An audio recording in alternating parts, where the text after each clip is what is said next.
Good morning everyone. আশা করি তোমরা প্রত্যেকে ভালো আছো, সুস্থ আছো। তো আমি তোমাদের এলিমেন্টস অফ ইলেকট্রিক্যাল ইঞ্জিনিয়ারিং এই সাবজেক্টটা নেব। তো সাবজেক্ট শুরু করার আগে আজকে আমরা সিলেবাস নিয়ে একটু ডিটেলসে দেখব, কি কি বই পড়তে হবে সেগুলো দেখে নেব। আর এই সাবজেক্টটার প্রতি আমার অ্যাপ্রোচ কীরকম থাকবে, সাথে সাথে তোমাদেরকে কি কি রুলস অ্যান্ড রেগুলেশন ফলো করতে হবে, কিভাবে ক্লাস হবে, সমস্ত কিছু এই ভিডিওতে ডিটেলসে আমি ডিসকাস করে দেব। তো ফার্স্টে তোমাদের যে রুটিনটা প্রোভাইড করা আছে সেখানে দেখবে আমার উইকে দুটো ক্লাস রাখা আছে। একটা হচ্ছে টুইসডেতে ক্লাসটা আছে 12:30টার থেকে,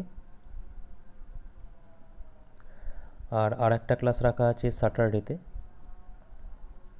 স্যাটারডেতে 11টার থেকে ক্লাসটা আছে।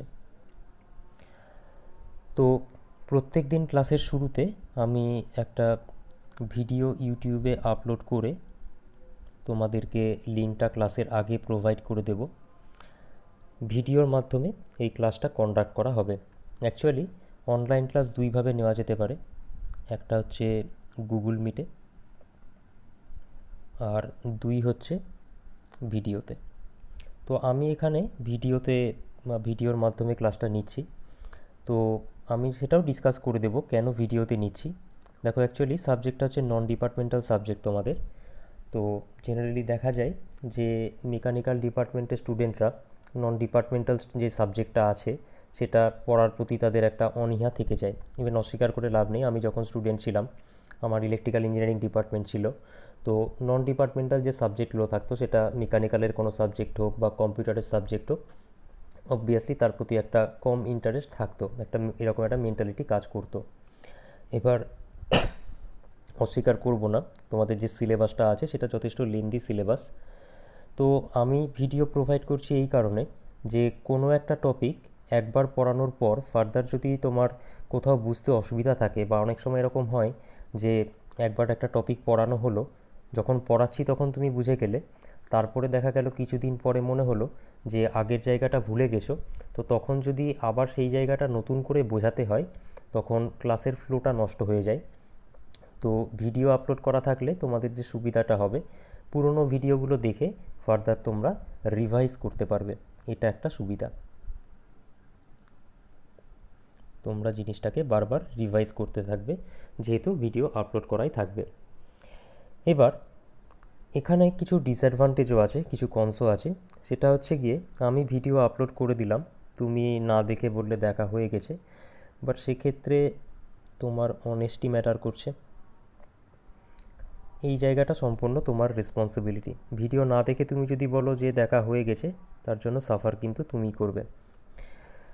তো ভিডিও যেভাবে যেভাবে দেখতে বলবো সেভাবে দেখবে। ভিডিও দেখার একটা বড় নিয়ম হচ্ছে, যখন ভিডিওটা দেখবে খাতা পেন নিয়ে বসবে, যে জিনিসগুলো ভিডিওতে লেখা হচ্ছে সেই জিনিসগুলো খাতায় কপি করবে, অবভিয়াসলি বুঝে বুঝে কপি করবে। চেষ্টা করবে ভিডিও পজ না করে সেগুলোকে কপি করার। তার কারণ হচ্ছে গিয়ে, ভিডিও পজ করে কপি করতে থাকলে যে টাইমটা আছে ক্লাসের সেটা পেরিয়ে যাওয়ার চান্স ম্যাক্সিমাম টাইমেই থাকবে, আর সেই জন্য হাতের লেখা স্পিডটাও তো কিন্তু দরকার। এবার একটা প্রবলেম থেকেই গেল এখানে, আমি ভিডিওতে কোনো লেকচার তোমাদেরকে প্রোভাইড করলাম, কোনো একটা পার্টিকুলার টপিক হয়তো তুমি বুঝতে পারলে না। আমি জেনারেলি ভিডিওতে সমস্ত কিছু খুব ডিটেলসে বোঝাবো, বাট তাও দেখা গেল তুমি একটা জিনিস বুঝতে পারলে না। তো যে জিনিসটা বুঝতে পারলে না সেটা তাহলে কিভাবে জিজ্ঞেস করবে? গুগল মিটে ক্লাস হলে তো তুমি সাথে সাথেই আমাকে জিজ্ঞেস করে নিতে পারতে, বাট ভিডিওতে তো ওই ইন্টারাকশানটা হচ্ছে না। তো সেক্ষেত্রে তুমি কি করবে? সেখানে তোমার হাতে দুটো অপশান আছে। প্রথম অপশান, ভিডিওটাকে পজ করো, যেখানে বুঝতে পারলে না সাথে সাথে হোয়াটসঅ্যাপে যে গ্রুপ আছে সেখানে জিজ্ঞেস করো, আমি বুঝিয়ে দেবো। সেকেন্ড অপশান, যেটা আমি রেকমেন্ড করব, ভিডিও যখন তুমি দেখছো টোটাল ভিডিওটা দেখো, যে যে জিনিসগুলো বুঝতে পারছো না সেগুলোকে খাতায় নোট ডাউন করে নাও। খাতায় তুমি নোট ডাউন করে নিলে, ভিডিও যখন কমপ্লিট হয়ে গেল সেই জিনিসটা আমাকে পার্সোনাল চ্যাটে কিংবা হোয়াটসঅ্যাপের যে গ্রুপ আছে সেখানে জানাও। যদি সেই টপিকটা খুব ছোট হয় আমি তো সাথে সাথেই বুঝিয়ে দেব, আর আমি যদি বুঝি যে সেই জিনিসটা আরও ডিটেলসে তোমাদের বোঝানোর প্রয়োজন আছে, সেক্ষেত্রে নেক্সট যেদিনকে ক্লাস থাকবে তুমি যে জায়গাগুলো বুঝতে পারলে না তার জন্য ফার্দার একটা ভিডিও বানিয়ে আমি আপলোড করে দেবো। মানে সাপোজ আজকে টুইসডে, আমি একটা ভিডিও আপলোড করলাম, এই যে ভিডিওটা চলছে, এটার হয়তো কোনো জিনিস তুমি বুঝতে পারলে না, তুমি আমাকে জানিয়ে রাখলে স্যাটারডেতে যখন ক্লাস থাকবে আমি তার আগে ভিডিওটা আপলোড করে তোমাদেরকে দিয়ে দেবো। এখানে একটা জিনিস বলে রাখি, গুগল মিটে ক্লাসের সময় অনেকের একটা অসুবিধে হয়, আমরা কলেজে সেটা ফেস করেছি কখনো কখনো, যে ইন্টারনেটের কোনো কারণে প্রবলেম হলো বা অন্য কোনো অসুবিধে থাকলো যার জন্য কোনো স্টুডেন্ট হয়তো ক্লাসটা অ্যাটেন্ড করতে পারছে না, তো সেক্ষেত্রে তার ক্লাসটা মিস হয়ে গেল। আর যেহেতু প্রত্যেকটা ক্লাস মানে প্রত্যেকটা ক্লাসই একে অপরের সঙ্গে ইন্টার রিলেটেড, একটা ক্লাস মিস হয়ে গেলে পরের ক্লাসে বোঝাটা কিন্তু খুব চাপের।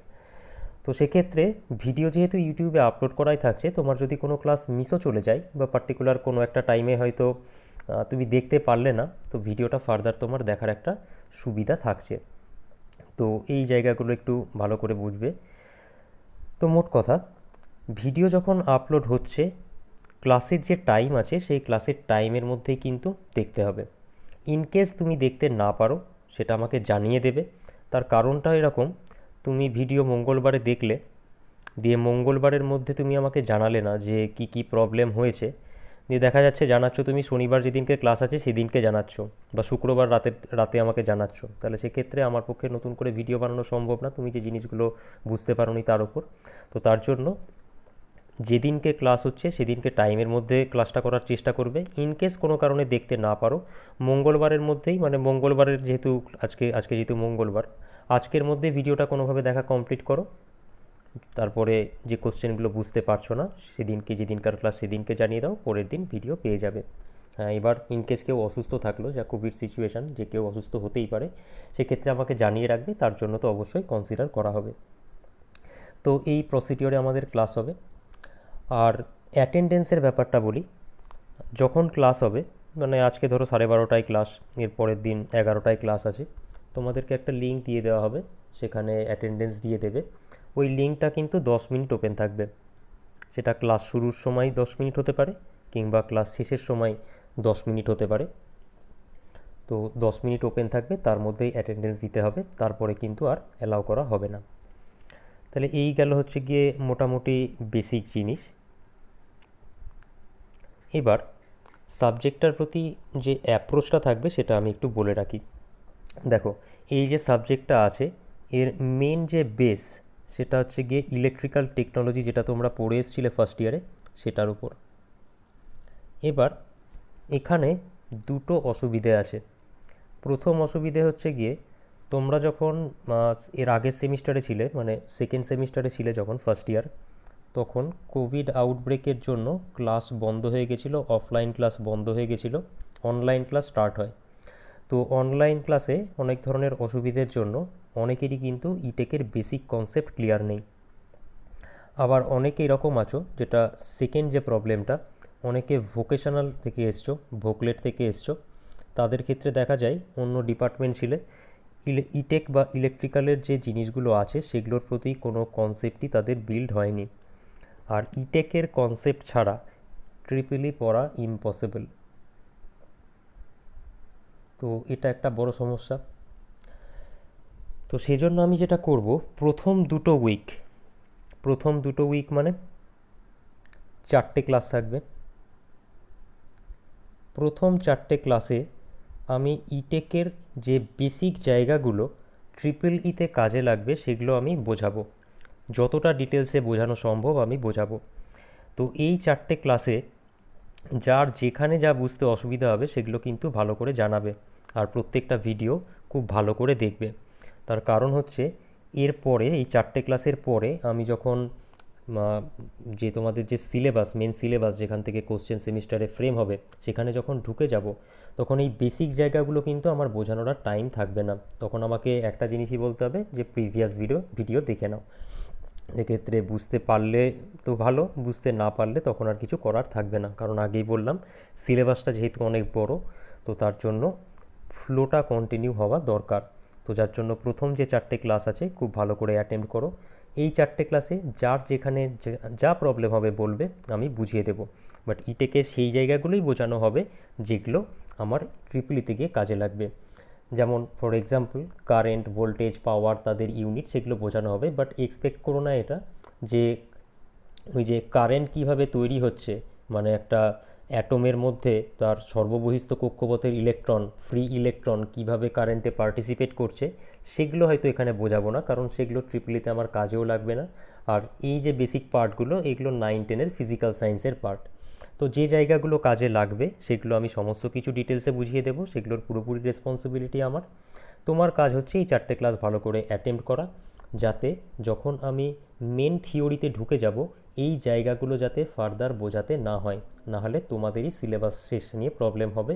কারণ আমি তো তাড়াতাড়ি করে পড়িয়ে বেরিয়ে যেতেই পারি, তুমিও দেখবে সিলেবাস শেষ হয়ে গেছে, বাট আলটিমেটলি যদি না বোঝো কোনো কিছুই লাভ হবে না।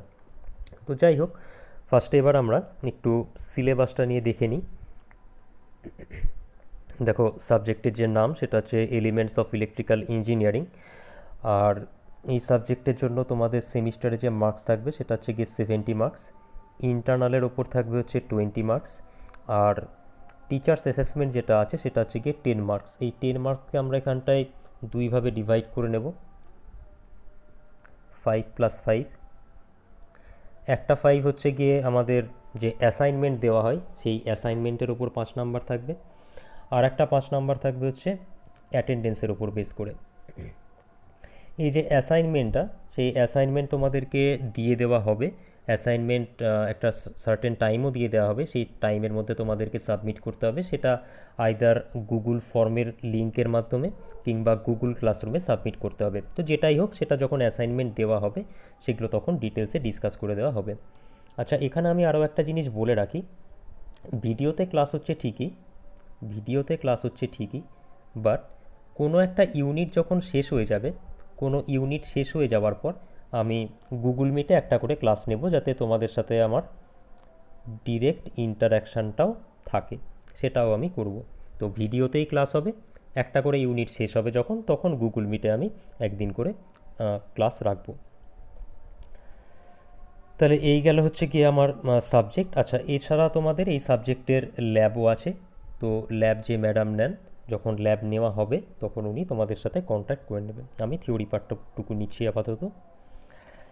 তো দেখো কি কি ইউনিট আছে। ফার্স্টে হচ্ছে গিয়ে ইন্ট্রোডাকশান টু ইলেকট্রিক্যাল পাওয়ার, যেখানে আমরা দেখো ইলেকট্রিক্যাল এনার্জি রেডিলি অ্যাভেলেবেল নয়। পৃথিবীতে প্রায় সমস্ত ধরনের energy readily available, but electrical energy readily available নয়। তো যে জিনিসটা অ্যাভেলেবেল নয় অথচ আমরা ইউটিলাইজ করতে চাই, তাহলে সেটাকে আমাকে কোনোভাবে তৈরি করতে হবে। ছোটোবেলাতে এনার্জি কনজারভেশন প্রিন্সিপাল বা শক্তি সংরক্ষণ সূত্র তোমরা পড়ে এসেছিলে, যেখানে দেখেছিলে কি যে শক্তি অবিনশ্বর, শক্তিকে সৃষ্টি বা ধ্বংস করা যায় না, শক্তি কেবল এক রূপ থেকে অন্য রূপে রূপান্তরিত হতে পারে, মহাবিশ্বে মোট শক্তির পরিমাণ ধ্রুবক। তো যাই হোক, মোট কথা ইলেকট্রিক্যাল এনার্জি যেহেতু রেডিলি অ্যাভেলেবেল নয়, তাহলে অন্য যে ফর্মের এনার্জি আছে সেই ফর্ম থেকে আমাকে কি বলে ইলেকট্রিক্যাল এনার্জিতে কনভার্ট করতে হবে। ফর এক্সাম্পল, তোমরা মেকানিক্যাল স্টুডেন্ট, তোমরা আরও ভালো জানবে। থার্মাল পাওয়ার প্ল্যান্টের কথা ভাবো, থার্মাল পাওয়ার প্ল্যান্টে আমরা র ম্যাটেরিয়াল হিসেবে কোল ইউজ করছি, কয়লা ইউজ করছি। তো কয়লার মধ্যে যে কেমিক্যাল এনার্জি থাকে সেটাকে আমরা হিট এনার্জিতে কনভার্ট করি। হিট এনার্জি দিয়ে আমরা জলকে ফুটিয়ে স্টিম তৈরি করি। সেই স্টিমের সাহায্যে আমরা টারবাইনকে ঘোরাই। টারবাইন মানে তাহলে কী হলো, হিট এনার্জি মেকানিক্যাল এনার্জিতে কনভার্ট হলো, কারণ টারবাইন ঘুরছে, মেকানিক্যাল এনার্জি তৈরি হলো। এবারে ওই যে টারবাইন আছে সেই টারবাইন জেনারেটরকে ঘোরাচ্ছে, তাহলে সেখানে তৈরি হচ্ছে কি ইলেকট্রিক্যাল এনার্জি। তার মানে বেসিক্যালি কয়লার মধ্যে যে কেমিক্যাল এনার্জি থাকছে সেই কেমিক্যাল এনার্জি হিট এনার্জিতে কনভার্ট হচ্ছে, যেখান থেকে আমরা স্টিম পাচ্ছি, তার সাহায্যে আমরা মেকানিক্যাল এনার্জি পাচ্ছি, মেকানিক্যাল থেকে পাচ্ছি ইলেকট্রিক্যাল এনার্জি। বা একটা তুমি হাইড্রো ইলেকট্রিক পাওয়ার প্ল্যান্টের কথা ভাবো, হাইড্রো ইলেকট্রিক পাওয়ার প্ল্যান্টে একটা রিজার্ভয়ারে কি বলে বাঁধ তৈরি করে, ড্যাম তৈরি করে সার্টেন হাইটে জলকে স্টোর করা হচ্ছে। তো সার্টেন হাইটে যখন জলকে স্টোর করা হচ্ছে, জলের মধ্যে কিছু পরিমাণ স্থিতিশক্তি বা পোটেনশিয়াল এনার্জি পাচ্ছি আমরা। সেই জলটাকে যখন পড়তে দিচ্ছি সেখান থেকে কাইনেটিক এনার্জি পাচ্ছি। সেই যে কাইনেটিক এনার্জি সেটাকে কাজে লাগিয়ে আমরা টারবাইনকে ঘোরাচ্ছি। তাহলে এই যে টারবাইন ঘুরছে, আমরা কোন এনার্জি পেলাম, মেকানিক্যাল এনার্জি। ওই টারবাইন যখন একটা জেনারেটরকে ঘোরাচ্ছে তখন ইলেকট্রিক্যাল এনার্জি প্রডিউস হচ্ছে। মানে এখানে জলের মধ্যে যে পোটেনশিয়াল এনার্জি বা স্থিতিশক্তি সঞ্চিত ছিল সেটা ফার্স্টে কাইনেটিক এনার্জিতে কনভার্ট হলো, কাইনেটিক এনার্জি কনভার্ট হলো মেকানিক্যাল এনার্জিতে, মেকানিক্যাল এনার্জি কনভার্ট হলো ইলেকট্রিক্যাল এনার্জিতে। একই রকমভাবে আমরা নিউক্লিয়ার পাওয়ার প্ল্যান্ট, বাকি যা diesel electric power plant, gas turbine power plant, বিভিন্ন ধরনের পাওয়ার প্ল্যান্ট নিয়ে সংক্ষেপে ডিসকাস করব। কোনো কিছু ডিটেলসে নেই, জাস্ট তোমাদের কীভাবে হয় লেআউটগুলো তোমাদেরকে বুঝতে হবে।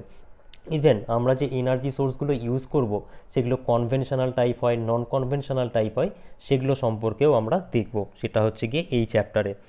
আবার ধরো ইলেকট্রিক্যাল পাওয়ারের যে জেনারেশন হবে, টোটাল যে ইলেকট্রিক্যাল পাওয়ার সিস্টেম আছে তাকে আমরা বেসিক্যালি 3 ভাগে ভাগ করি: জেনারেশন, ট্রান্সমিশন আর ডিস্ট্রিবিউশন। জেনারেশন মানে যেখানে আমাদের ইলেকট্রিক্যাল এনার্জি তৈরি হয়, পাওয়ার প্ল্যান্ট যেটা আর কি, তারপর সেটাকে সেই পাওয়ারটাকে এক জায়গা থেকে অন্য জায়গায় ট্রান্সমিট করা হয়, অ্যান্ড আফটার ট্রান্সমিশন সেটা কনজিউমারের কাছে ডিস্ট্রিবিউট করা হয়। এই 3টে পার্ট সম্পর্কেও আমরা সেখানটায় পড়ব। ওই যে ট্রান্সমিশন বা ডিস্ট্রিবিউশন, তার যে ভোল্টেজ কীরকম থাকে সেই জায়গাগুলোও দেখব। 3 ফেজ সার্কিট সম্পর্কে আমরা সেখানে ডিসকাস করব। তারপরে ট্রান্সডিউসার আর সেন্সার নিয়ে আমরা পড়ব। ট্রান্সডিউসার আর সেন্সারের যে strain gauge, load cell, LVDT, piezoelectric sensor, সেগুলো নিয়েও পড়ব। এবার এখানে বলবো সমস্ত চ্যাপ্টারই দেখো কোনো না কোনোভাবে ইম্পর্টেন্ট, বাট এই চ্যাপ্টারটা অন্যভাবে ইম্পর্টেন্ট। অন্য কীভাবে ইম্পর্টেন্ট? তোমাদের পরের সেমিস্টারে মেজারমেন্ট অ্যান্ড কন্ট্রোল বলে একটা সাবজেক্ট আছে। মেজারমেন্ট অ্যান্ড কন্ট্রোলের সাবজেক্টটাই আমরা নন ইলেকট্রিক্যাল কোয়ান্টিটি মেজার করি। নন ইলেকট্রিক্যাল কোয়ান্টিটি বলতে ডিসপ্লেসমেন্ট হতে পারে, তারপর স্পিড হতে পারে, ভিসকোসিটি হতে পারে, টেম্পারেচার হতে পারে, প্রেশার হতে পারে, এই জিনিসগুলোকে মেজার করবে। এগুলো সবই নন ইলেকট্রিক্যাল কোয়ান্টিটি। বাট এই নন ইলেকট্রিক্যাল কোয়ান্টিটিগুলোকে আমরা ইলেকট্রিক্যাল কোয়ান্টিটিতে কনভার্ট করে, মানে সামহাও আমরা এই মানে নন ইলেকট্রিক্যাল কোয়ান্টিটি মানে নন ইলেকট্রিক্যাল এনার্জি, সেটা সাপোজ যদি মেকানিক্যাল এনার্জি থাকে, সেই মেকানিক্যাল এনার্জিকে আমরা সামহাও ইলেকট্রিক্যাল এনার্জিতে কনভার্ট করব, অ্যান্ড তার মাধ্যমে ইলেকট্রিক্যাল কোয়ান্টিটি যেগুলো পাবো সেগুলোকে মেজার করে ওই নন ইলেকট্রিক্যাল কোয়ান্টিটিগুলোকে আমরা মেজার করি, যেটা আমরা মেজারমেন্ট অ্যান্ড কন্ট্রোল সাবজেক্টে গিয়ে পড়বো। তো মেজারমেন্ট অ্যান্ড কন্ট্রোল সাবজেক্টের যে বেসিক জায়গাগুলো আছে সেটা হচ্ছে গিয়ে এই চ্যাপ্টারের ওপর মেনলি বেস করে। তো হোপফুলি হয়তো ওই সাবজেক্টটাও আমি তোমাদের ওই সাবজেক্টটা আমি হয়তো নেব। তো যার জন্য এই চ্যাপ্টারটা কিন্তু ভালো করে পড়বে। যার জন্য যদি আমি মেজারমেন্ট অ্যান্ড কন্ট্রোল সাবজেক্টটা নিই, গত বছর আমি নিতাম, তো এবছরও যদি আমি পরের বছরও যদি আমি নিই, তখন কিন্তু এই একই কথা আমাকে বলতে হবে, আগে পড়ানো হয়েছে। যার জন্য এই ক্লাসগুলো খুব ভালো করে করো। আচ্ছা, তারপর ট্রান্সডিউসার সেন্সারের পর হচ্ছে মেজারিং ইনস্ট্রুমেন্ট। মেজারিং ইনস্ট্রুমেন্টের মধ্যে আমরা পিএমএমসি বা permanent magnet moving coil type instrument, moving iron type instrument পড়ব, যেখানে আমরা দেখব যে এই ইনস্ট্রুমেন্টগুলোকে ইউজ করে আমরা কিভাবে অ্যামিটার, ভোল্টমিটার তৈরি করি, তার যে বেসিক কনসেপ্টগুলো সেগুলো আমরা এখানটায় দেখব।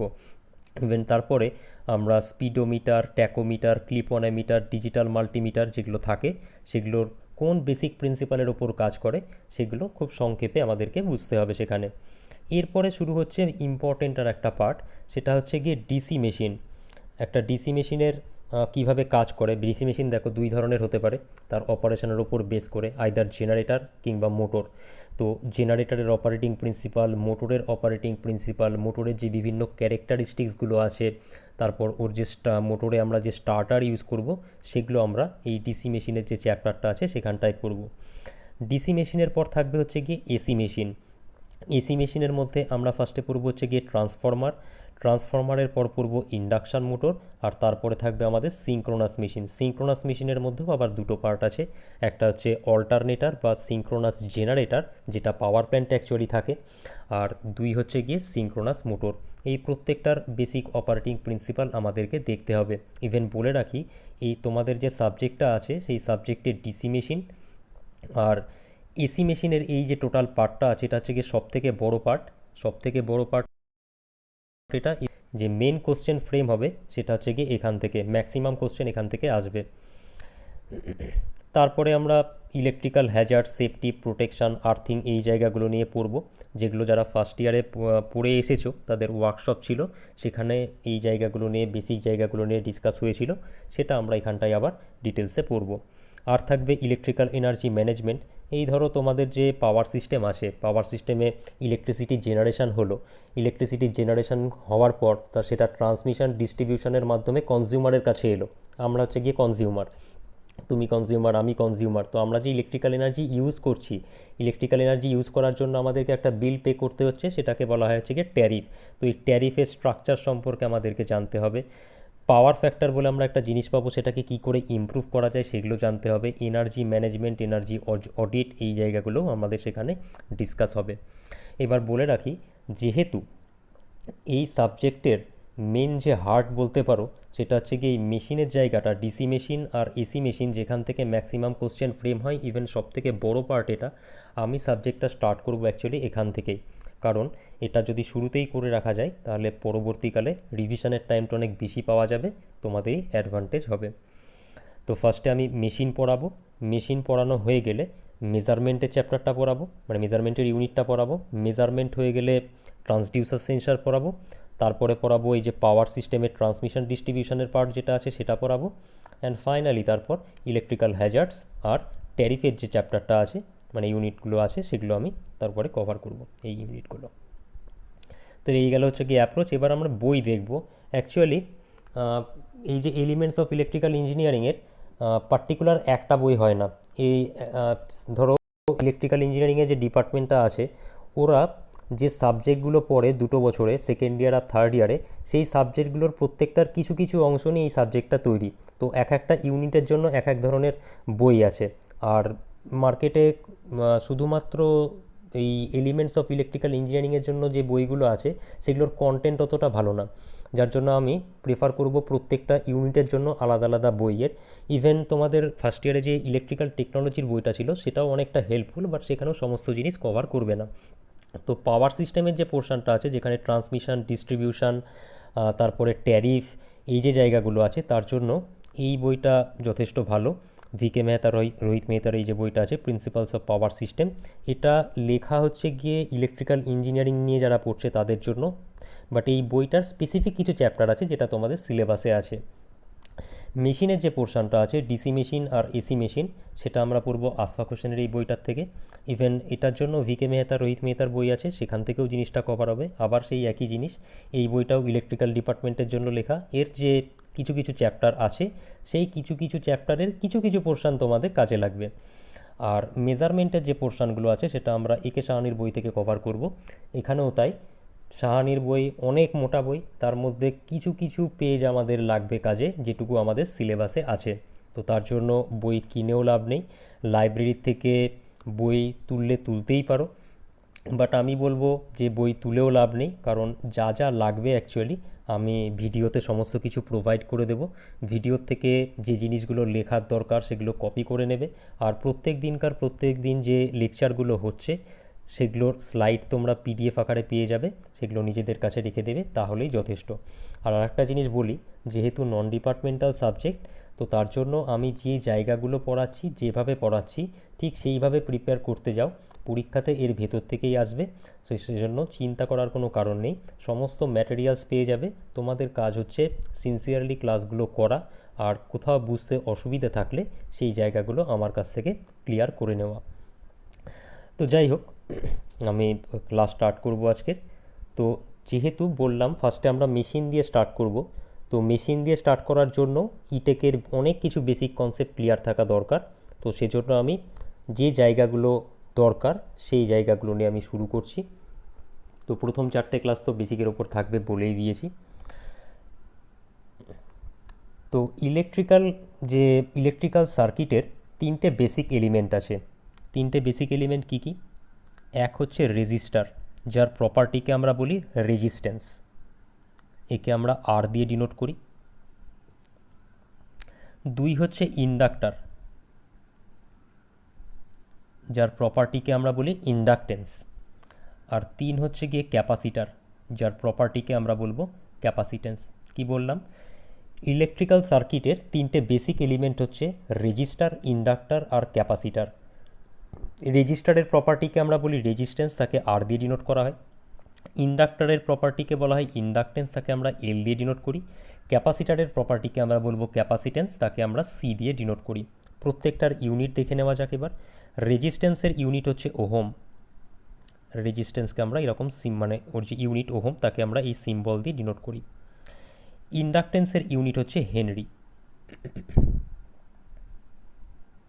আর ক্যাপাসিটেন্সের যে ইউনিট সেটা হচ্ছে ফ্যারাড। এবার নেচার অফ কারেন্টের ওপর বেস করে আমরা ইলেকট্রিক্যাল সিস্টেমকে দুই ভাগে ভাগ করি। একটা হচ্ছে ডিসি সিস্টেম,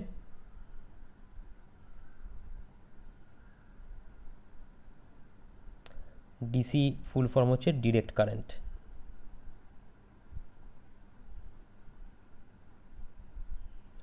আর আরেকটা হচ্ছে এসি সিস্টেম।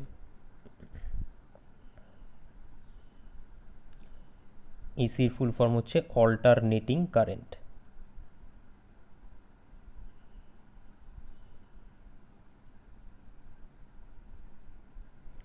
কি বললাম যে নেচার অফ কারেন্টের ওপর বেস করে আমরা ইলেকট্রিক্যাল সিস্টেমকে দুই ভাগে ভাগ করি, একটা হচ্ছে ডিসি সিস্টেম আর একটা হচ্ছে AC system.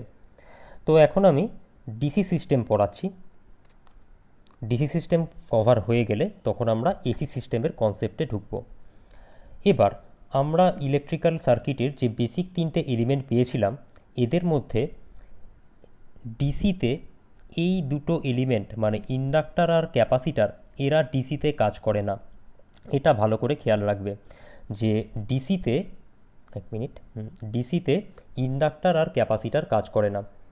ডিসিতে inductor short circuit হিসেবে কাজ করে, সংক্ষেপে আমি এসসি লিখলাম, তোমরা শর্ট সার্কিট লিখে নাও।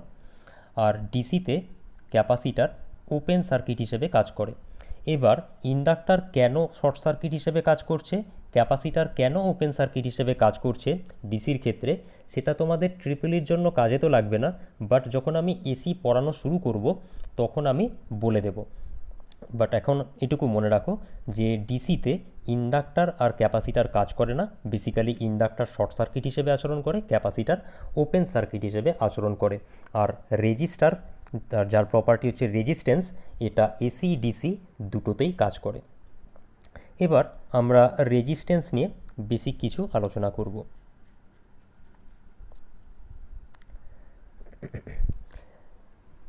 ধরো এটা হচ্ছে একটা কন্ডাক্টর। কন্ডাক্টর থাকলে তার রেজিস্ট্যান্সও থাকবে। যত ভালো কন্ডাক্টর হবে তার রেজিস্ট্যান্স তত কম হবে, যত খারাপ কন্ডাক্টর হবে তার রেজিস্ট্যান্স তত বেশি হবে। আচ্ছা, বেসিক্যালি এই রেজিস্ট্যান্স জিনিসটা কি? অ্যাকচুয়ালি আমরা যে কারেন্ট বলছি, কারেন্ট হচ্ছে গিয়ে flow of electron in a particular direction. ইলেকট্রনের কোনো পার্টিকুলার ডিরেকশানে ফ্লোকে আমরা বলি কি কারেন্ট। তো আর ধরে নেওয়া হয় ইলেকট্রন যেদিকে ফ্লো হচ্ছে কারেন্টের ডিরেকশান হচ্ছে তার অপোজিট দিকে। রিপিট করছি আমি আর একবার, যে ফ্লো অফ ইলেকট্রনকে আমরা বলি, মানে ইলেকট্রনের ফ্লো কোনো একটা নির্দিষ্ট দিকে হলে আমরা তাকে বলি কি কারেন্টের ফ্লো হচ্ছে। আর ধরে নেওয়া হয় ইলেকট্রন যেদিকে ফ্লো হচ্ছে তার অপোজিট দিক হচ্ছে কারেন্টের ডিরেকশান। এবার ইলেকট্রনের ফ্লোকে যে বাধা, মানে যে প্রপার্টির জন্য ইলেকট্রনের ফ্লোটা বাধা পাচ্ছে তাকে আমরা বলি কি রেজিস্ট্যান্স। মানে ইলেকট্রনের ফ্লোকে কোনো একটা ম্যাটেরিয়ালের মধ্যে দিয়ে যখন ইলেকট্রনের ফ্লো হয়, তো সেই ইলেকট্রনের ফ্লোকে ম্যাটেরিয়ালের যে প্রপার্টিটা বাধা দেয় তাকেই আমরা বলি কি রেজিস্ট্যান্স। তো ধরো এ বি একটা কন্ডাক্টর যার রেজিস্ট্যান্স হচ্ছে গিয়ে আর। এবার ধরো এক মিনিট, এই যে এ পয়েন্টটা আছে, এ টার্মিনাল আছে আর বি টার্মিনাল আছে। এ টার্মিনালের যে পোটেনশিয়াল সেটা আমি ধরলাম ভিএ, বি টার্মিনালের যে পোটেনশিয়াল তাকে আমরা ধরলাম ভিবি। যদি ভিএ গ্রেটার দ্যান ভিবি হয়, যদি ভিএ গ্রেটার দ্যান ভিবি হয়, মানে এ পয়েন্টের পোটেনশিয়াল যদি বি পয়েন্টের পোটেনশিয়ালের থেকে বেশি হয়, তাহলে এ থেকে বি এর দিকে কারেন্ট যাবে। আশা করি এটা বোঝা গেল। 2, যদি ভিএ লেস দ্যান ভিবি হয়, এ পয়েন্টের পোটেনশিয়াল যদি বি পয়েন্টের পোটেনশিয়ালের থেকে কম হয়, তখন কি হবে? এক মিনিট,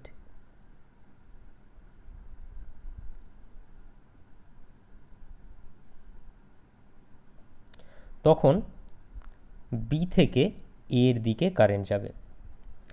আর যদি ভিএ ইকুয়ালস টু ভিবি হয়, ভিএ ইকুয়ালস টু ভিবি হয়, তাহলে কারেন্ট কত হবে? সেক্ষেত্রে কারেন্ট তখন হবে 0।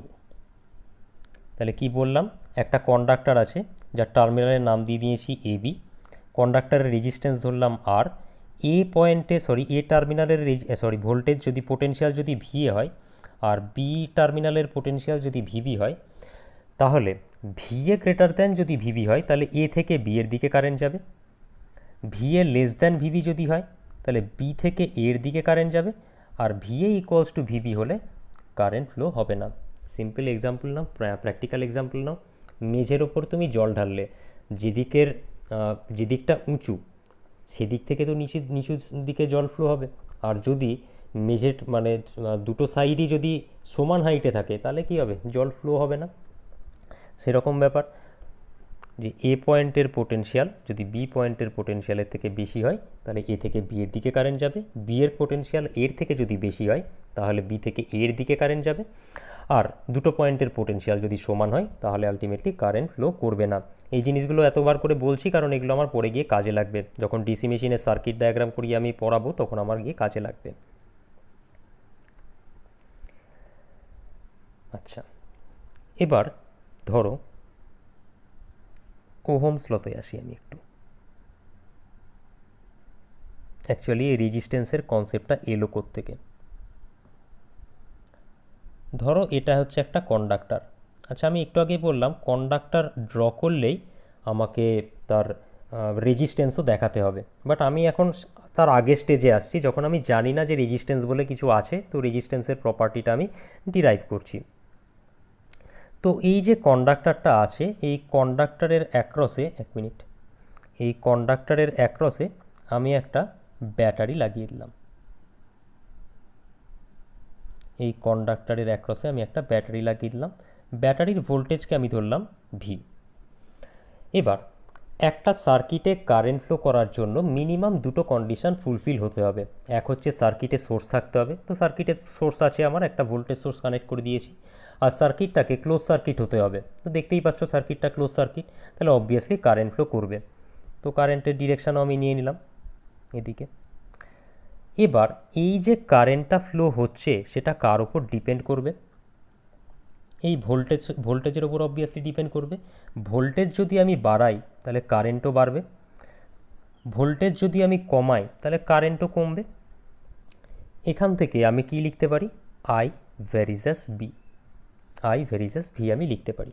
আচ্ছা, এখানে বলে রাখি যে বিভিন্ন বইয়ে বিভিন্ন রকমভাবে প্রমাণ করে, কোথাও আই ভ্যারিজাস ভি লেখা আছে, কোথাও ভি ভ্যারিজাস আই লেখা আছে। ভি ভ্যারিজাস আই সব জায়গাতে লেখা আছে, আশফাক হোসেনের বইয়ে আই ভ্যারিজাস ভি লেখা থাকে, দুটোই একই।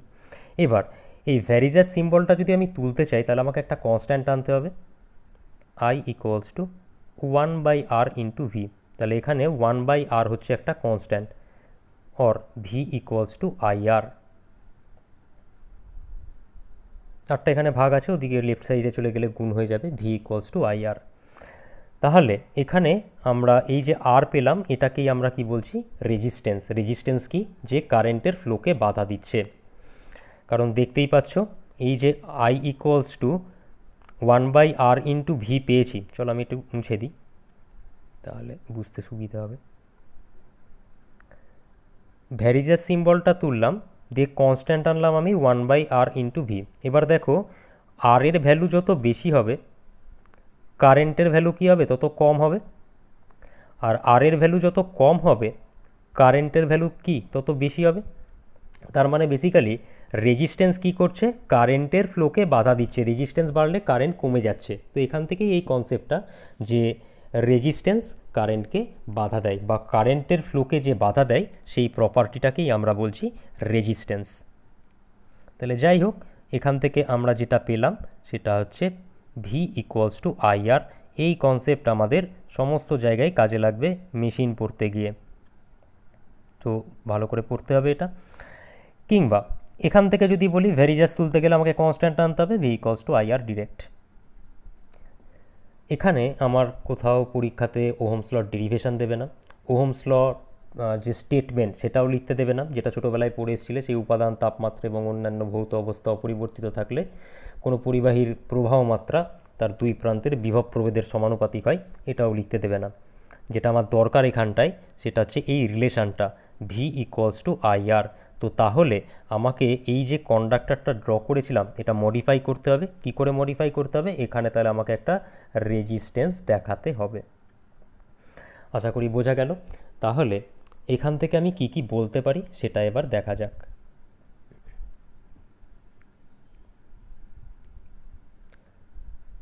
ধরো এটা একটা রেজিস্ট্যান্স, যার ভ্যালু আমি নিয়ে নিলাম আর। এই আর রেজিস্ট্যান্সের মধ্যে দিয়ে আই কারেন্ট ফ্লো হচ্ছে ধরে নাও। তুমি বলবে যে একটু আগেই তো বললাম একটা সার্কিটে কারেন্ট ফ্লো হতে গেলে মিনিমাম দুটো কন্ডিশন ফুলফিল হতে হবে, সার্কিটটাকে ক্লোজ সার্কিট হতে হবে আর সার্কিটে সোর্স থাকতে হবে। তো এখানে তো কিছুই আঁকিনি, তো কী করে কারেন্ট ফ্লো করছে আমি এটা আঁকিনি, দেখাইনি। আলটিমেটলি সোর্স আছে, জাস্ট সার্কিটটাকে সিম্পল করে দেখানোর জন্য এরকম আঁকা হলো। আলটিমেটলি এখানে ব্যাটারি আছে, এখানে এটা আছে, আমি জাস্ট ড্র করলাম না। তো যাই হোক, একটা আর রেজিস্ট্যান্সের মধ্যে দিয়ে আই কারেন্ট ফ্লো হচ্ছে। আমি এই পয়েন্টটাকে দিলাম এ টার্মিনালটাকে দিলাম এটাকে দিলাম বি। এখানে যদি তোমাকে বলে ভি এ বি কত হবে, ভি এ বি মানে তাহলে কি, এ থেকে বিতে যেতে গেলে যে ভোল্টেজটা পাচ্ছি আমরা এখান থেকে ভোল্টেজ ড্রপ আর ভোল্টেজ রাইজ কি সেটা বিল্ড আপ করবো, সেজন্য এই জায়গাটা বোঝো ভালো করে। ভি এ বি কি, এ থেকে বিতে গেলে আমরা যতটা ভোল্টেজ পাবো সেটা আমরা দেখব। তো আই কারেন্ট যদি আর রেজিস্ট্যান্সের মধ্যে দিয়ে যায় কতটা ভোল্টেজ পাবো আমরা, ওহমস ল থেকে কি পেলাম, ভি ইকুয়ালস টু আই আর। বোঝা গেল আশা করি, যে আর রেজিস্ট্যান্সের মধ্যে দিয়ে যদি আই কারেন্ট যায় তাহলে যে ভোল্টেজটা পাবো সেটা হচ্ছে গিয়ে ভি ইকুয়ালস টু আই আর। এবারে আমরা দেখব দুটো জিনিস, একটা হচ্ছে ভোল্টেজ ড্রপ আর একটা হচ্ছে ভোল্টেজ রাইজ। ভোল্টেজ ড্রপ আর ভোল্টেজ রাইজ। দেখো, যখন আমি এ থেকে বি এর দিকে যাচ্ছি, কারেন্ট কোন দিক থেকে কোন দিকে যাচ্ছে, কারেন্টও এ থেকে বি এর দিকে যাচ্ছে। আচ্ছা, কারেন্ট এ থেকে বি এর দিকে যাচ্ছে মানে কি, এ টার্মিনালের যে পোটেনশিয়াল সেটা বি টার্মিনালের পোটেনশিয়ালের থেকে বেশি। বোঝাতে পারলাম আশা করি। এ টার্মিনালের পোটেনশিয়াল আমি ধরলাম ভি এ, বি টার্মিনালের পোটেনশিয়াল ধরলাম ভিবি।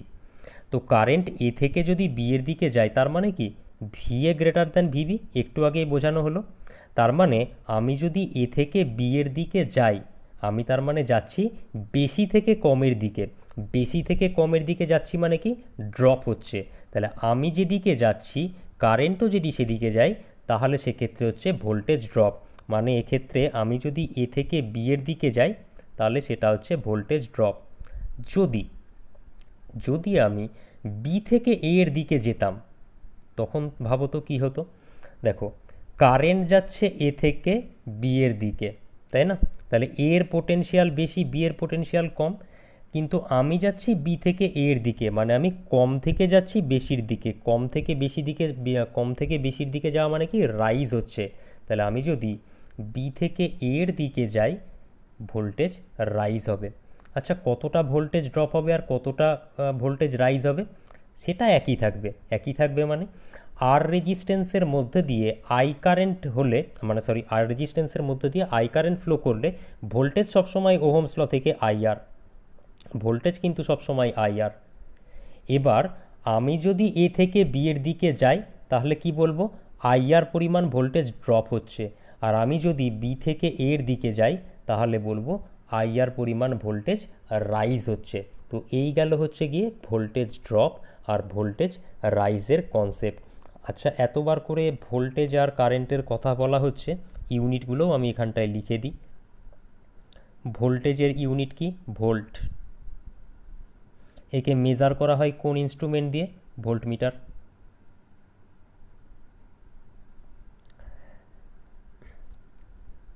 এক মিনিট, তারপর এলাম কারেন্ট। কারেন্টের ইউনিট কি, অ্যাম্পিয়ার।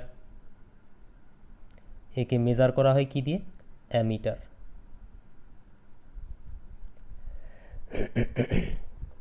একে মেজার করা হবে অ্যামিটার দিয়ে। আচ্ছা, এবারে আসছি আমরা পাওয়ারের কনসেপ্টে।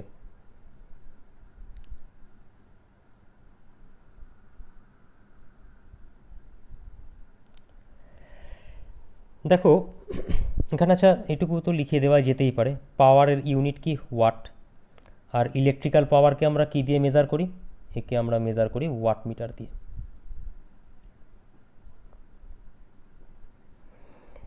এবার এই সাবজেক্টে যেহেতু আমাদের মেশিন পার্টটা আছে, আমরা মেশিন পার্টে গিয়ে দুই ধরনের পাওয়ারের সঙ্গে পরিচিত হব।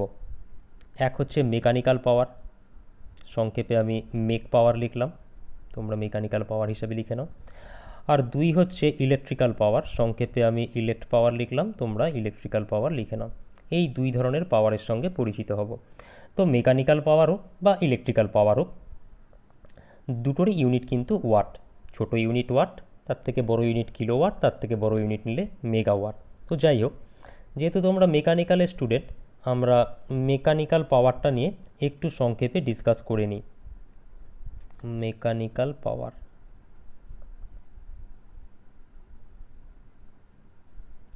একটু আগে আমি বলছিলাম কি যে থার্মাল পাওয়ার প্ল্যান্টে বা হাইড্রোইলেকট্রিক পাওয়ার প্ল্যান্টে টারবাইন ঘোরাচ্ছে জেনারেটরকে, তাই না?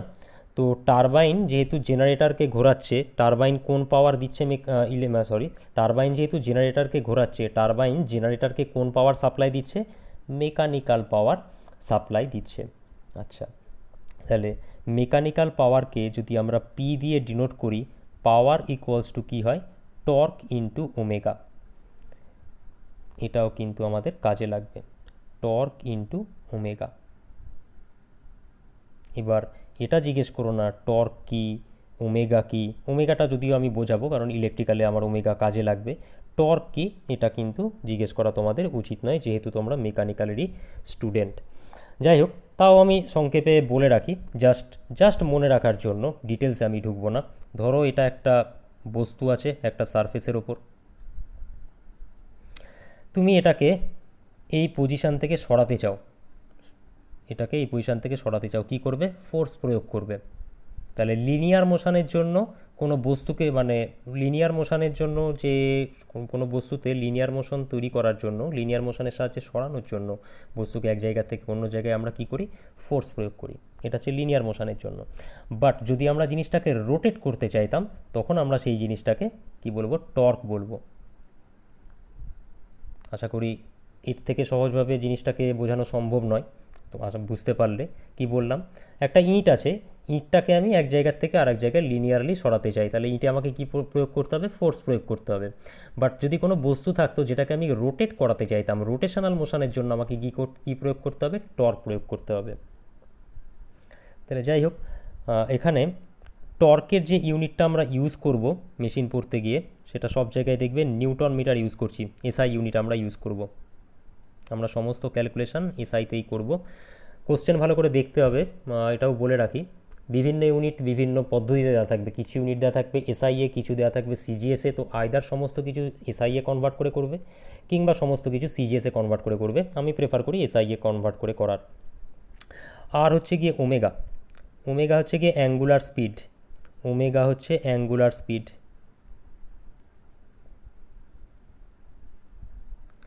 ওমেগা হচ্ছে অ্যাঙ্গুলার স্পিড, এর ইউনিট হচ্ছে রেডিয়ান পার সেকেন্ড। চলো এই জিনিসটাও একটু সহজে বুঝিয়ে দিই, এত কিছু যখন বোঝানোই হচ্ছে। ধরো একটা বাস আছে, বাসটা সরলরৈখিক পথে যাচ্ছে, লিনিয়ার মোশন আছে। এবার সাপোজ বাসটা 5 ঘন্টায় 200 কিলোমিটার গেল, দিয়ে তোমাকে জিজ্ঞেস করলো বাসের স্পিড কত। কি করে বার করবে? 5 ঘন্টায় গেল 200 কিলোমিটার, আমি আর ইউনিটগুলো এখানটায় লিখছি না, লিখেই দিই। 5 ঘন্টায় যাচ্ছে 200 কিলোমিটার, তাহলে 1 ঘন্টায় কতটা যাবে? 200/5। ইউনিট কী হবে? এটা তো কিলোমিটারই হবে, 1 ঘন্টায় যাবে 40 কিলোমিটার। তাহলে বাসের স্পিড কত হবে? 40 কিলোমিটার পার আওয়ার, তাই না? তার মানে বেসিক্যালি 1 ইউনিট টাইমে বাসটা যতটা যাচ্ছে সেটাকেই বলছি আমরা বাসের স্পিড। সেটা আমরা এখানটায় পেলাম কিলোমিটার পার আওয়ারে, আরও ছোটো ইউনিট করতে গেলে মিটার পার সেকেন্ড, যেটা আমাদের এসআই ইউনিট। বাট এই যে স্পিডের কথা বললাম, এখানে তো বাসটার আমরা লিনিয়ার মোশন কনসিডার করছি। বাট যে বস্তু রোটেশনাল মোশন আছে, যেমন ফ্যান, আমরা যদি ফ্যানের কথা বলি, ফ্যানের স্পিডকে আমরা দুইভাবে, মানে অ্যাকচুয়ালি 3ভাবে আমরা ডিনোট করতে পারি। আচ্ছা, আমি এখানে ফ্যানের কথা আমি এই জায়গাগুলো এত বোঝাচ্ছি কেন ইলেকট্রিক্যাল পড়াতে গিয়ে, কারণ আমরা যখন পাওয়ার প্ল্যান্টের যে পোর্শনটুকু আছে বা মেশিনের পোর্শনটুকু আছে সেখানে মেকানিক্যাল এনার্জির থেকে ইলেকট্রিক্যাল এনার্জির যেহেতু কনভার্সন হচ্ছে, আমাদের যে ইলেকট্রিক্যাল মেশিনগুলো পড়বো, রোটেটিং ইলেকট্রিক্যাল মেশিন, সেখানে যে পার্টগুলো রোটেট করছে সেখানে আমার এনার্জির যে কনভার্সন হচ্ছে সেখানে আমার কাজে লাগবে জায়গাগুলো। তো যাই হোক, এই যে ফ্যানটা রোটেট করছে, তো এর রোটেশনাল মোশনের যে স্পিডটা, সেই স্পিডটাকে আমরা তিনটে ইউনিটে এক্সপ্রেস করতে পারি। এক হচ্ছে আরপিএম। আরপিএম মানে রিভলিউশন পার মিনিট, মানে যে ফ্যানটা চলছে, সাপোজ এই ফ্যানটা 1 মিনিটে 200 পাক ঘুরছে, 1 মিনিটে 200 পাক ঘুরছে, তাহলে ফ্যানের স্পিড কত? 200 আরপিএম। আর কি হতে পারে? আচ্ছা 1 মিনিট, এটা আমি সাপোজ, দাঁড়াও 1 মিনিট, 200-র বদলে 120 নিয়ে নিলাম। 1 মিনিটে 120 পাক ঘুরছে, তো তাহলে ফ্যানের স্পিড কত হবে আরপিএমে? 120 আরপিএম, 120 আরপিএম। আর ইউনিট যেটা হতে পারে, আর যে ইউনিট এক্সপ্রেস করা হয় সেটা হচ্ছে আরপিএস। আরপিএস, আরপিএস মানে রিভলিউশন পার সেকেন্ড। তো ধরো ফ্যানটা 1 মিনিটে 120 পাক ঘুরছে, তাহলে আরপিএস ইউনিটে প্রকাশ করলে কী হবে? 1 মিনিট মানে কত? 60 সেকেন্ড। 60 সেকেন্ডে ঘুরছে হচ্ছে 120 পাক, তাহলে 1 সেকেন্ডে কতটা ঘুরবে? 120/60, 2 পাক ঘুরছে। তাহলে 1 সেকেন্ডে 2 পাক ঘুরছে মানে ওর স্পিড হচ্ছে 2 আরপিএস।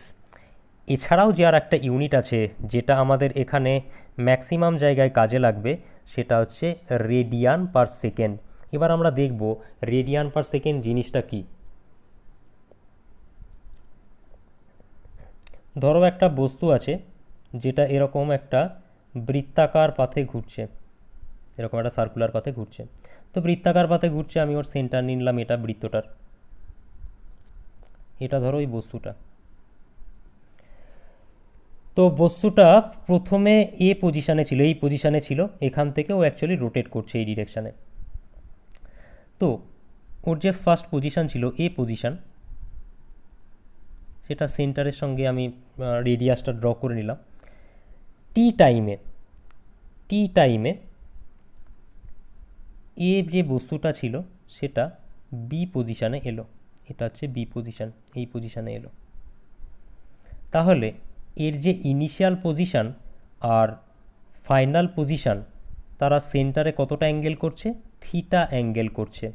এবার এই যে অ্যাঙ্গেলের কথা বললাম, এই অ্যাঙ্গেলকেও আমরা দুটো ইউনিটে এক্সপ্রেস করতে পারি, ডিগ্রিতে করতে পারি কিংবা রেডিয়ানে করতে পারি। আমি এখানে রেডিয়ানের কথা বলছি। তাহলে মোট কথা, এই যে বস্তুটা আছে বা অবজেক্টটা আছে সেটা টি টাইমে কতটা অ্যাঙ্গেল কভার করলো সেন্টারে? থিটা অ্যাঙ্গেল কভার করলো। তাহলে টি টাইমে ও থিটা অ্যাঙ্গেল কভার করছে, ইউনিট টাইমে কতটা অ্যাঙ্গেল কভার করবে? θ/t। আর একটু আগেই আমরা বাসের অঙ্কটা করতে গিয়ে কী দেখলাম, যে 1 ঘন্টায় বা 1 ইউনিট টাইমে যে ডিস্টেন্সটা কভার করছে কত করেছিল? 40 কিলোমিটার। তাহলে সেটাই ছিল ওর স্পিড, 40 কিলোমিটার/আওয়ার। মোট কথা 1 ইউনিট টাইমে যতটা ডিস্টেন্স কভার করছে তাকে আমরা ওই অবজেক্টের স্পিড বলি। তাহলে এখানেও তাই, 1 ইউনিট টাইমে, 1 মিনিট কালিটা চেঞ্জ করতে দাও, 1 ইউনিট টাইমে যতটা অ্যাঙ্গেল ও সেন্টারে কভার করছে, কতটা θ/t পরিমাণ অ্যাঙ্গেল সেন্টারে কভার করছে, তাহলে ওর স্পিড কত হবে? θ/t। এটাই হচ্ছে ওর স্পিড, θ/t। এবার তাহলে এর ইউনিট কি হবে?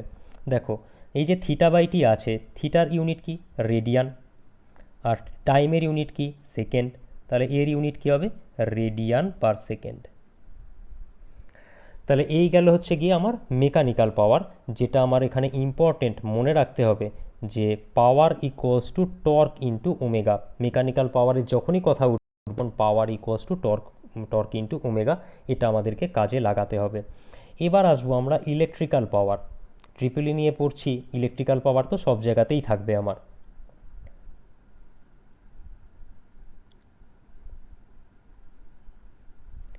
ইলেকট্রিক্যাল পাওয়ার আপাতত ডিসি নিয়ে পড়ছি, তো ডিসির ওপর ফোকাস করে আমরা ইলেকট্রিক্যাল পাওয়ারকে এখানটায় ডিসকাস করব। আচ্ছা, ধরো এটা হচ্ছে একটা কন্ডাক্টর, এই কন্ডাক্টরটার রেজিস্ট্যান্স আমি ধরলাম আর, এই কন্ডাক্টরের মধ্যে ধরে নিলাম আই কারেন্ট ফ্লো হচ্ছে। তো আই কারেন্ট যদি ফ্লো হয় আর রেজিস্ট্যান্সের মধ্যে দিয়ে, যতটা ইলেকট্রিক্যাল পাওয়ার লস হবে সেটাকে আমরা বলি আই স্কোয়ার আর। এটা হচ্ছে আমার এখানে ইলেকট্রিক্যাল পাওয়ার। বোঝা গেল যে পাওয়ারটা লস হচ্ছে, এটা আমি একটা এক্সাম্পল দিলাম। কি বলছি, আর রেজিস্ট্যান্সের মধ্যে দিয়ে আই কারেন্ট যদি ফ্লো হয় তাহলে যে পরিমাণ পাওয়ার লস হবে সেটাকে আমরা বলি আই স্কোয়ার আর লস। আচ্ছা, যাই হোক, সেই পাওয়ারটা হচ্ছে আই স্কোয়ার আর। এর একটা এক্সাম্পল দেখো তো। এক্সাম্পল হচ্ছে ফিলামেন্ট ল্যাম্প। ফিলামেন্টের যে বাল্ব থাকে এটা হচ্ছে তার এক্সাম্পল। ফিলামেন্টের রেজিস্ট্যান্স সাপোজ আর, ওর মধ্যে দিয়ে যদি আই কারেন্ট ফ্লো হয় তাহলে ওখানে যে পাওয়ারটা তৈরি হয় সেটা হচ্ছে গিয়ে আই স্কোয়ার আর। এই পাওয়ারটা যে তৈরি হচ্ছে সেটা হিট এনার্জি হিসেবে কনভার্ট হয়। মানে বোঝা গেল, একটা বাল্ব আছে সাপোজ, বাল্বের মধ্যে তুমি ইনপুট কি দিচ্ছ, ইলেকট্রিক্যাল। বাল্বের মধ্যে যখন ইনপুট ইলেকট্রিক্যাল এনার্জি দিচ্ছ, বাল্বের ফিলামেন্টের মধ্যে দিয়ে কারেন্ট ফ্লো হচ্ছে। ওই কারেন্ট ফ্লো হওয়ার জন্য এই পাওয়ারটা তৈরি হচ্ছে। তাহলে ইলেকট্রিক্যাল এনার্জি যেটা দিলে সেটা হিট এনার্জিতে কনভার্ট হলো। এই পাওয়ারটাই হিট এনার্জি হিসেবে কি বলবো তৈরি হয় আর কি। তো ইলেকট্রিক্যাল এনার্জিটা হিট এনার্জিতে কনভার্ট হলো। হিট এনার্জিতে যখন কনভার্ট হচ্ছে সেটা তারপর ফার্দার লাইট এনার্জিতে কনভার্ট হচ্ছে, যেখান থেকে আমরা অ্যাকচুয়ালি লাইটটা পাই। তো আমি এটা একটা এক্সাম্পল দিলাম ইলেকট্রিক্যাল পাওয়ারের। তো ইলেকট্রিক্যাল পাওয়ারকে আমরা পি দিয়ে ডিনোট করব। পি ইকুয়ালস টু আমরা লিখি ভোল্টেজ ইন্টু কারেন্ট। মানে সাপোজ এটা একটা কন্ডাক্টর, এই কন্ডাক্টরের ভেতর দিয়ে ধরলাম আই কারেন্ট যাচ্ছে। এই কন্ডাক্টরের অ্যাক্রসে যে ভোল্টেজ সেটা যদি আমি ভি নিয়ে নিই তাহলে এখানে যে পরিমাণ পাওয়ারটা পাচ্ছি আমরা সেটা হচ্ছে P equals to V into I, voltage into current. এটা ভালো করে খেয়াল করবে, এটা কিন্তু ডিসির ক্ষেত্রে, এসির ক্ষেত্রে চেঞ্জ হয়ে যাবে। কি চেঞ্জ হবে এসি পড়তে গিয়ে আমরা দেখব। তাহলে মোট কথা পাওয়ার ইকুয়ালস টু পেলাম আমরা ভি ইন্টু আই। আচ্ছা, এবার ওহমস ল থেকে আমরা কি পড়েছিলাম, ভি ইকুয়ালস টু আই আর। তাহলে ভি এর জায়গায় আমরা আই আর বসাতে পারি। চলো আই আর বসিয়ে নিলাম। তাহলে আই আর ইন্টু আই, তাহলে P equals to I square into R. তাহলে পি ইকুয়ালস টু ভিআইও যেরকম হয় P equals to I square আরও হয়। আচ্ছা, আর কি করা যেতে পারে, পি ইকুয়ালস টু ভিআই এটা হচ্ছে গিয়ে পাওয়ার, আর ভি ইকুয়ালস টু আই আর, সেখান থেকে আমরা কি দেখছি আই ইকুয়ালস টু লেখা যেতে পারে ভি বাই আর। তাহলে আই এর জায়গায় আমি ভি বাই আর বসাতে পারি। তাহলে ভি ইন্টু ভি বাই আর, তাহলে পাওয়ার ইকুয়ালস টু হচ্ছে ভি স্কোয়ার বাই আর। তাহলে পাওয়ার ইকুয়ালস টু ভিআইও যেরকম হয় আই স্কোয়ার আরও যেরকম হয় সেরকম ভি স্কোয়ার বাই আরও লেখা যেতে পারে। তো চলো এখানে লিখে দেওয়া যাক, ইলেকট্রিক্যাল পাওয়ারকে আমরা P equals to V I equals to I square R equals to V square by R, তিনটেই আমরা লিখতে পারি। এবার এই জিনিসটা আমি এতবার করে বলছি কেন, তার কারণ আছে।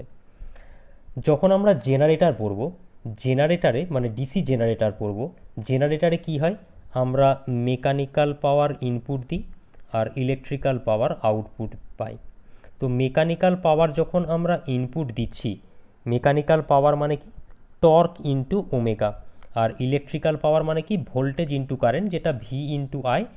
যখন জেনারেটর পড়াবো তখন দেখবে ওটাকে ইবি ইন্টু আই লেখা হয়। ইবিটা কিছুই না, ওটাও এক ধরনের ভোল্টেজ, আমরা ব্যাক ইএমএফ বলে থাকি, সেগুলো আমরা ওখানে দেখবো। তো এটাকে ইবিটাকে আপাতত ভি ধরে নাও, ভোল্টেজ ধরে নাও।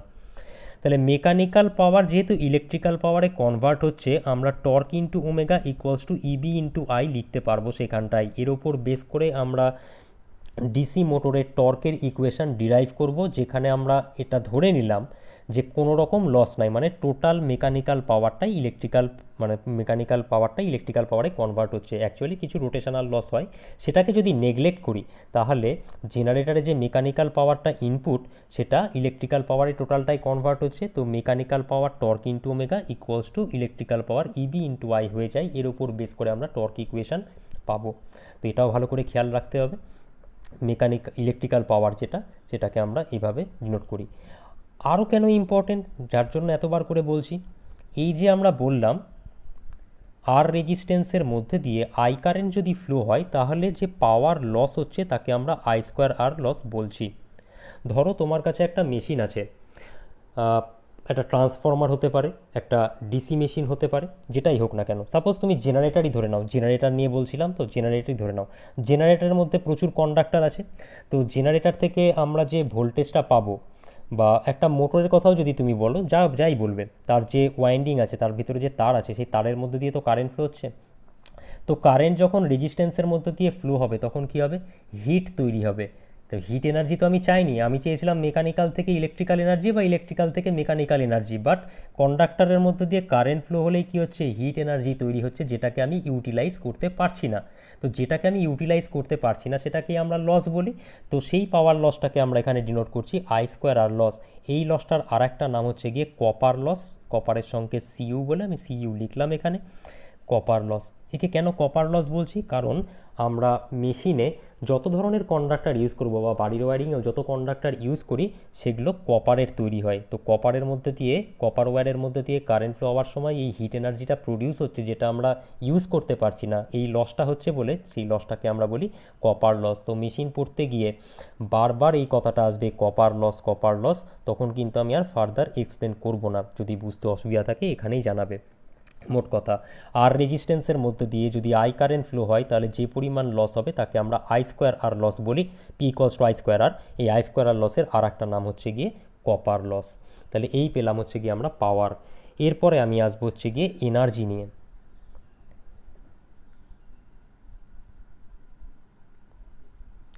এরপরে আমি আসবো এনার্জি নিয়ে। আচ্ছা, এনার্জি জিনিসটা কি একটু সংক্ষেপে দেখে নেওয়া যাক। এনার্জিকে সাপোজ আমি যদি ই দিয়ে ডিনোট করি, বা ডাব্লু দিয়েও ডিনোট করা যায়। এনার্জি সমান হয় পাওয়ার ইনটু টাইম। এনার্জি সমান হয় পাওয়ার ইনটু টাইম। মানে ধরো তোমার কাছে একটা 60 ওয়াটের বাল্ব আছে, তোমাকে বললো 60 ওয়াটের বাল্ব আছে, তাহলে তোমাকে যদি জিজ্ঞেস করে বাল্বের পাওয়ার কত, 60 ওয়াট। কিন্তু যদি জিজ্ঞেস করে বাল্বের এনার্জি কত, তুমি বলতে পারবে না। তোমাকে জানাতে হবে আগে যে বাল্বটা কত টাইম ধরে জ্বলেছে। সাপোজ বললো 60 ওয়াটের বাল্ব 2 সেকেন্ড ধরে জ্বলেছে, 2 সেকেন্ড জ্বলেছে 60 ওয়াটের বাল্ব। তাহলে কতটা এনার্জি পাবো আমরা সেখান থেকে? কি পেলাম? এনার্জি সমান পাওয়ার ইনটু টাইম। পাওয়ার কত? 60, টাইম কত? 2, তাহলে হচ্ছে 120। এবার কোশ্চেন হলো তাহলে ইউনিট কী হবে? ইউনিট তো আমার এখান থেকেই বার করা যাবে। পাওয়ারের ইউনিট কি? ওয়াট। টাইমের ইউনিট কি? সেকেন্ড। তাহলে ইলেকট্রিক্যাল এনার্জির ইউনিট হবে ওয়াট সেকেন্ড। ইলেকট্রিক্যাল এনার্জির ইউনিট হবে ওয়াট সেকেন্ড। আর ওয়াট সেকেন্ডেরই আর একটা নাম হচ্ছে জুল। ওয়াট সেকেন্ডেরই আর একটা নাম হচ্ছে জুল।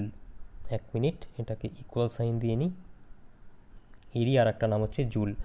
ওয়াট সেকেন্ডের আরও একটু বড় ইউনিট যদি আমরা নিই, সেটা হচ্ছে ওয়াট আওয়ার। ওয়াট আওয়ারের আরেকটু বড় ইউনিট যদি আমরা নিই, তাহলে সেটা হচ্ছে কিলোওয়াট আওয়ার। কিলোওয়াট আওয়ারের আরেকটু বড় ইউনিট নিলে মেগাওয়াট আওয়ার। এখানে এই কিলোওয়াট আওয়ার কথাটা বিশেষভাবে তাৎপর্যপূর্ণ। কিলোওয়াট আওয়ারের আর একটা নাম হচ্ছে ইউনিট।